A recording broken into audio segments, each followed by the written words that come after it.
In this video, you're going to learn how to connect your Zoho mail account to Gmail so that any emails you receive in Zoho will automatically be forwarded to your Gmail inbox.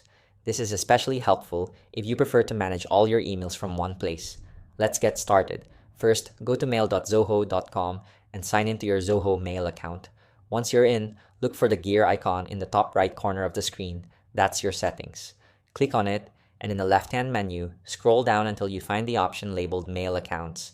Click on Mail Accounts, and under the General Settings section, scroll again until you see Email Forwarding.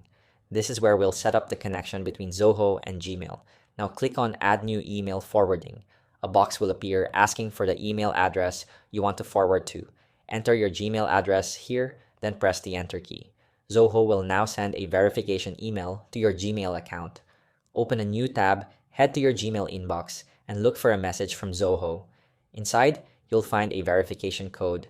Note that this is a long alphanumeric code, not a short 6-digit one. Copy the entire code. Now go back to Zoho Mail, paste the code into the verification box, and click Confirm. Once verified, forwarding will be enabled. From now on, any email sent to your Zoho Mail will be automatically forwarded to your Gmail inbox. And that's it. You've successfully connected Zoho Mail to Gmail. If you found this tutorial helpful, give it a like and consider subscribing for more easy tech guides. Thanks for watching.